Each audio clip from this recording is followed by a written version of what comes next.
오늘의 코인, 오늘은 NFT에 관한 이야기 나눠보는 시간입니다. 어느덧 또 금요일이 찾아왔네요. 이번 한 주는 개인적으로 굉장히 빨리 간 것 같은데 오늘 이강우 대표님 한번 모셔보고 다양한 이야기 나눠볼게요. 대표님 반갑습니다. 네, 반갑습니다. 네, 오늘도 이 글로벌 NFT 이슈들 하나하나 짚어주신다라고 하는데요. 오늘 내용들도 역시나 좀 기대가 되고 있습니다. 오늘 첫 번째로 들려주실 이야기는 NFT 관련한 또 모금 활동이 있었다라는 이슈가 또 간밤에 있었습니다. 이 부분 체크해 주신다라고 하니까 저희 바로 한번 이야기 들어보도록 하겠습니다. 네, 지난주에 그 리얼 유딕 네트워크에 대해서 제가 이제 말씀을 드렸잖아요. 네. 그때 RFT, 리펀저블 토큰이라는 게 얘기가 나오면서 우리가 일반적으로 NFT는 non-fungible 토큰, 즉 대체 불가능한 토큰이다라고 얘기를 하면서 이 코인과 약간 다른 유형의 토큰이다라고 말씀을 드렸었는데 RFT는 NFT를 담보로 다시 코인을 발행한다라고 해서 이제 리라는 게 단어가 붙어서 RFT라고 말씀을 드렸었습니다. 지난주와 비슷하게 이번에도 같은 얘기라고 볼 수도 있는데요. 플렉셔널이라는 플랫폼이 있습니다. 그 플렉셔널을 가진 회사 이름은 이제 플렉셔널이라는 동일한 회사인데 이번에 이름을 바꿨습니다. 테세라라고 이름을 바꿨고 이번에 시리즈 A에서 약 2천만 불의 투자를 받았다라는 기사입니다. 일반적으로 우리가 BAYC나 크립토펑크 같은 블루칩을 구매할 수 있는 사람들이 그렇게 이제 많지 않은데요. 블루칩을 구매할 수 없는 사람들에게 우리가 이제 지분 유형이나 토큰 유형으로 뭔가 자산의 형태를 바꿈으로써 네. 많은 사람들이 이제 토큰을 구매해서 간접적으로나마 이런 자산을 구매할 수 있도록 하는 그런 서비스인데요. 이번에 소개한 프랙셔널 아트라는 플랫폼도 지금까지 많은 회사들에게 이러한 지분 형태의 그런 토큰을 이미 제공하고 있었다라는 기사입니다. 네, 이러한 부분들 지난주에 이어서 대표님께서 계속 해주시고 계신데 NFT를 다시 한번 리브랜딩해서 또 다른 상품으로 또 판매를 하거나 또는 담보로 또 토큰을 발행을 한다라는 이야기들까지도 지난주에 이어서 계속해서 해주셨습니다. 그런데 모금 활동이 일어났다라는 이슈가 있던데 이게 어떻게 된 일일까요, 대표님? 예. 일반적으로 이제 회사가 이제 시드 라운드에서 네. 처음 회사가 만들어졌을 때 그 회사에 이제 투자하는 게 있고요. 그 다음에 점점 그 회사가 모습을 갖춰가면서 시리즈로 뭐 A, B, C 이렇게 이제 투자하는 건데 이번 시리즈 A에서 2천만 불을 투자 받았다라는 얘기고요. 처음에 시드 라운드에서는 한 630만 불을 이미 이 회사는 투자를 받았습니다.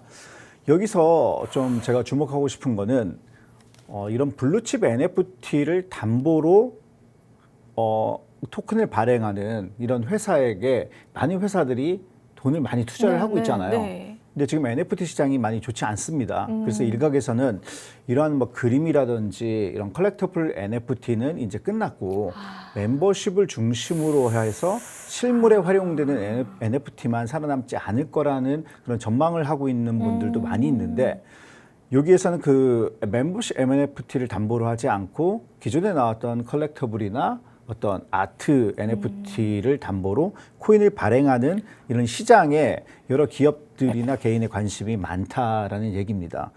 이거를 다시 한번 돌이켜보면은 저희가 한 5년 전에 상황을 다시 생각해 볼 수가 있는데 그때 비트코인이나 이더리움에 대해서 많은 사람들이 얘기하기를 이게 화폐로서 실제 거래가 가능해야지만이 암호화폐나 가상자산이 살아남는다라고 얘기하시는 분들이 많았습니다. 그래서 그때 많은 암호화폐가 나오면서 가장 강조했었던 그런 기능들이 빠르다라는 거였어요. 스피드.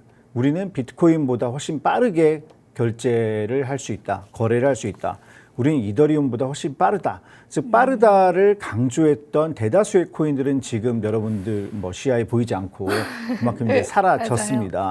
그래서 처음에 어떤 것이 나올 때 항상 실물 경제와의 연계를 이제 강조하는 측면이 많은데 물론 실물 경제와 연계돼서 가는 방향은 맞지만 꼭 그것만 살아남는다라는 건 좀 아닌 것 같아요. 그래서 특히나 국내 시장에서는 최근 뭐 신세계 뭐 푸빌라라든지 맞아요. 그래서 실물과 연계한 NFT만 이렇게 이제 찾으시는 분들이 있는데 이 NFT의 가치가 꼭 그쪽 실물 연계 NFT만 가치 있는 것이 아니고 이러한 아트라든지 컬렉터블도 잘 살펴보면 여러분들이 좀 금을 줄 수도 있지 않을까라고 생각을 합니다.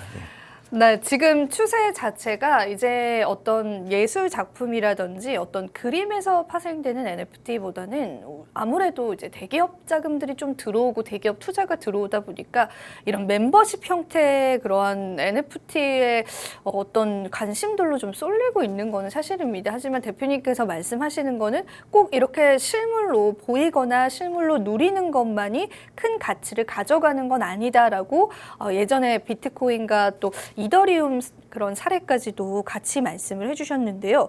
그러면 우리가 이 리브랜딩된 NFT가 이러한 투자금을 받았다라는 부분들에서는 어떤 부분들을 좀 시사해 볼 수 있을까요? 네, NFT 시장이 점점 이제 확산이 되고 확대가 되고 있다라고 볼 수가 있는데요. 일반적으로 NFT가 non-fungible 토큰이잖아요. 네. 그래서 하나의 어떻게 보면은 그 토큰을 갖고 있는 소유자가 있단 말이에요. 네. 근데 이번에 나온 이 테슬라에서 만든 NFT는 이제 버전 2부터는 어떤 ERC115, 즉 어떻게 보면 NFT를 만드는 표준 중에 하나인데 그런 조각 중에 자기가 몇 퍼센트를 갖고 있느냐라는 게 발행이 돼서 소유자한테 이제 보여진다라고 얘기를 하고 있습니다. 그래서 그만큼 어떤 NFT의 지분을 지금까지는 어떤 토큰을 보유하는 것만으로 증명이 될 수 있었지 실제 NFT 지갑에서는 보이지 않았단 네. 말이에요. 근데 이번에 이제 V2부터 개발이 된 거에서는 NFT가 보여지면서 이 NFT에 어느 정도의 지분을 가지고 있다라고 볼 수가 있습니다. 이제 새로운 기술들이 점점 보여지면서 NFT 기능의 확장성도 같이 간다라고 볼 수 있습니다. 네, 사실은 좀 이렇게 일반 대중분들이 이해하시기 쉬운 내용은 아닌 것 같아요. 그래가지고 좀 이해를 쉽게 하기 위해서 조금 더 쉽게 말씀해 주실 수 있을까요? 네. 쉽게 말씀드리면 기존의 NFT는 한 사람이 하나를 갖고 있는 게 일반적이었는데 이제는 이 NFT에 대한 지분이 이렇게 많이 나눠지면서 특정 NFT, 제가 예를 들면 BAYC NFT를 제 지갑에 들어가 보니까 이제 보이는 거죠. 근데 거기에는 3%를 가지고 있다. 이런 식으로 자신이 보유한 지분만큼의 NFT가 이제 보여줄 수 있다라고 볼 수가 있습니다. 그러니까 이제 전체를 소유하는 그런 개념보다는 내가 지분을 소유하는 개념으로 또 NFT 시장이 좀 확대가 됐다라고 해석을 하시면 될 것 같습니다. 우리가 뭐 건물 하나를 올릴 때도 그 건물을 통으로 이제 투자하시는 분들도 있지만은 이렇게 몇몇 분들이 또 지분을 나눠서 투자를 하기도 하잖아요. 그리고 요즘에 최근에는 부동산 물건들에 관해서 또 지분 투자 상품들까지도 좀 출시가 된 지도 꽤 됐다라고 알고 있는데 그러한 부분들이 이제 NFT에도 적용이 되어서 이렇게 우리가 지분 투자를 할 수 있다라는 건데 그렇게 되면은 조금 더 적은 금액으로 우리가 접근해 볼 수 있는 건가요? 그렇죠. 저희 뭐 삼성전자 저번에 말씀드린 삼성전자 300만 원일 때는 아무도 못 샀잖아요. 근데 그게 지금 뭐 5만 원 정도 되니까 누구나 어느 정도 삼성전자의 비전을 믿는 사람은 갖고 있을 수 있지 않습니까? 그것처럼 어떤 뭐 BAYC나 크립토펑크처럼 우량주를 갖고 싶은데 돈이 없는 사람들이 본인의 일부 돈을 투자해서 그거에 대한 포션, 지분을 갖고 있을 수 있게 되었다라고 볼 수가 있습니다. 네, 지난주에 말씀해 주신 것과 또 일맥상통하는 이야기였던 것 같습니다. 자, 그렇다면 마지막으로 대표님 이 이슈에 대해서 또 해주실 말씀 있으실까요? 네. 이제는 뭐 NFT가 지분 투자 형식까지 되고 그러니까요. 토큰도 발행이 된다는 얘기는 많은 사람들에게 사실은 이제 전파 가능성이 좀 커졌다는 얘기고요. 그리고 많은 기업이 이미 630만 불이 이 회사의 플랫폼에 투자가 됐는데 2천만 불이 다시 투자가 됐잖아요. 네. 그만큼 이 NFT를 담보로 하는 시장에 대한 가능성을 높게 보고 있다라는 거를 이제 반증할 수 있습니다. 즉, 이 NFT 담보 시장의 가능성을 높게 봤다는 얘기는 즉 NFT 가격의 상승을 점치고 있다라고도 생각할 수가 있겠죠. 네, NFT 자체도 현재 많이 커진 시장이지만은 이 NFT의 시장이 얼마나 더 확장될 수 있느냐에 관해서는 우리가 가늠할 수 없을 정도로 좀 빠르게 커져가는 것 같습니다. 그 부분이 이제 일반 투자자분들께서는 와닿진 않으실 텐데 지금 투자가 이렇게 들어오고 또 대기업 자금들이 들어온다라는 것 자체가 이제 NFT 활용성 자체가 굉장히 확장되고 있다라는 걸 반증하는 것 같은데요. 이번에 이렇게 NFT를 리브랜딩 하는 그러한 부분에서도 이러한 투자금이 몰렸다라는 거는 그만큼 NFT가 시장이 커질 것이다라는 가치를 많은 사람들이 인정하는 것이다라고 이야기까지도 덧붙여 주셨습니다. 저도 항상 이제 외신 기사를 보다 보면은 NFT 시장의 가능성 몇 년 뒤에는 정말 몇 배 이상의 커지는 시장이 될 것이다라는 그런 보도들이 굉장히 많더라고요. 그래서 우리가 그 부분 좀 주목을 해보면서 NFT 시장 계속 살펴보면 좋을 것 같습니다. 자, 두 번째 이슈 한번 넘어가 보도록 할게요. SK그룹에 관한 이야기입니다. 지난주에는 또 삼성에 관련해서 또 NFT 이야기 해주셨는데 오늘은 SK그룹에 관한 이야기인데 한번 들어보도록 하겠습니다.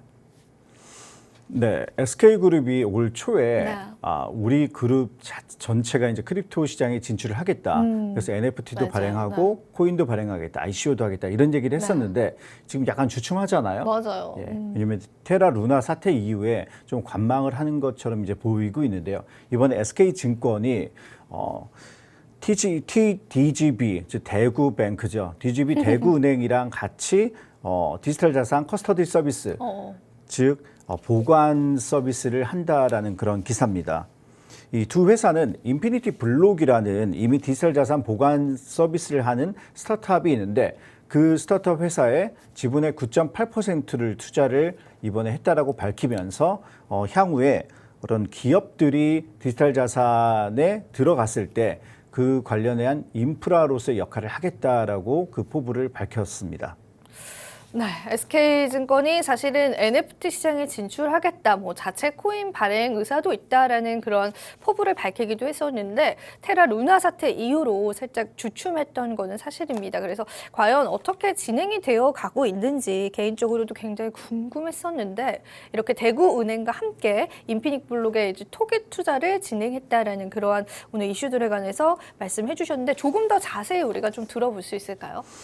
네, 지금 저희가 이제 CBDC 한때 많이 다뤘던 네, 거죠. 맞아요. 예, 네. CBDC가 일반화가 되면 가장 이제 위험한 데가 이제 은행과 카드사의 매출이 좀 축소가 네, 될 것 맞아요, 같아요. 맞아요. 그래서 은행과 카드사가 나름대로 자구책을 많이 생각해 내고 있는데 은행 입장에서도 기존에 뭐 계좌에 이렇게 예금했던 것이 어떤 지갑이 만들어지면 그 안에 CBDC를 예금하면 그게 만약에 정부가 특정 이율까지도 준다고 한다면 굳이 은행의 계좌에 돈을 넣을 필요가 없거든요. 그렇죠. 그러면은 CBDC를 하기 위해서는 개인의 또 지갑이 필요하잖아요. 근데 일반인들이 그 지갑을 선뜻 만들기가 어려워요. 쉽지 않죠. 예. 네. 그래서 은행이 자신들이 좀 안전하게 일반인들의 이제 지갑을 보관을 해주거나 기업이 또 향후에는 암호화폐가 거래가 됐을 때 기업도 그런 기업 지갑이 필요한데 그 암호화폐 전문가들을 모두 갖고 있기가 어렵지 않습니까? 그래서 이러한 전문성 역할을 좀 은행이 대신 해주겠다라는 걸로 좀 보여져요. 그러면서 은행이 매출 축소에 대한 그런 부분에 이제 반사적으로 메꾸는 거죠. 그렇죠. 네. 예, 이런 것들을 한다고 볼 수 있죠. 네, 사실 이제 CBDC도 한때 굉장히 큰 우리 시장의 이슈가 됐었는데 이 CBDC가 만약에 상용화되게 되면 그만큼 은행의 역할이 축소될 것이다라는 우려감들이 많았습니다. 그런데 이렇게 은행에서 자체적으로 우리가 지갑을 만들어줄게, 지갑 만들기 힘들잖아, 어렵잖아, 그 신뢰성도 우리가 장담할 수 없잖아라고 이제 은행이 나서서 지갑을 만들어준다라고 한다면은 일반 대중분들도 어느 정도는 신뢰성을 갖고 또 한 번 이제 제도권의 그러한 이점들을 자산들을 같이 활용할 수 있고 같이 상생할 수 있는 하나의 시발점이 될 것 같아요. 이 부분으로 우리가 어떤 부분을 시사해 볼 수 있을까요? 네. 예, 이번에 현대차 증권이 네. 빗썸과 함께 네. 현대차 증권 자산관리 플랫폼 내에서 이 고객의 암호화 자산의 현황과 그리고 암호화 그 토큰의 등락을 관리한다라고 발표를 했습니다. 네. SK증권도 마찬가지일 것 같아요. 그래서 기존의 SK증권에 투자했던 사람들이 포트폴리오 확산의 일환으로 어떤 암호화폐를 구매를 하는데 그 구매된 암호화폐 관리를 뭐 DGB 은행에서 해준다. 뱅크에서 한다라고 볼 수가 있죠. 즉 포트폴리오의 확산 측면이 좀 강하다라고 볼 수가 있습니다.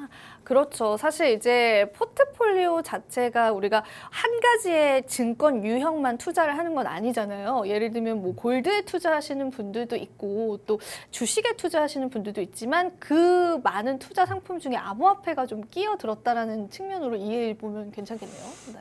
맞습니다. 네. 그 예전과 달리 지금은 처음에 디지털 골드라고 불리면서 맞아요. 네. 그러면 위험 자산을 회피하는 측면에 강했다고 맞아요. 한다면 네. 지금은 증권 시장, 특히나 나스닥 시장과 같이 엄청 움직이지 많이 않습니까? 움직이죠. 네. 그렇기 때문에 이제 포트폴리오 중에 특정 주식 대신에 이 암호화폐를 넣는 사람들이 많아지다 보니까 증권회사도 이렇게 관심을 갖는 것 같습니다. 네, 이렇게 해서 오늘 이슈는 시간 관계상 저희가 좀 두 가지 받아봤는데 굉장히 중요한 내용들이 오늘은 특히나 많았던 그러한 이슈들이었던 것 같습니다. NFT 시장이 확대가 되어가고 있는 그러한 반증의 요소들 우리가 체크를 해볼 수가 있었고요. 이제 SK증권과 또 대구은행에서 나서서 이러한 암호화폐 지갑을 만들어주거나 또 포트폴리오 안에 암호화폐를 포함시키는 그러한 상승들까지도 우리가 계속해서 좀 체크를 해볼 수가 있었습니다. 그만큼 이제 예전에는 안전자산으로 분류가 됐다라고 한다면 지금 현재는 하나의 투자 상품으로 좀 자리 잡아가는 모습들까지도 체크를 해볼 수 있었습니다. 네, 이렇게 해서 오늘 글로벌 NFT 이슈들 저희 함께 다뤄봤고요. 마지막으로 본 방송에서 제공하는 정보는 투자 판단에 대한 조언일 뿐 가치 판단 상승 하락을 보장하고 있지 않다는 점 다시 한번 유의 부탁드리고요. 저와 대표님은 2주 뒤에 찾아뵙도록 할게요. 시청해주신 여러분 고맙습니다.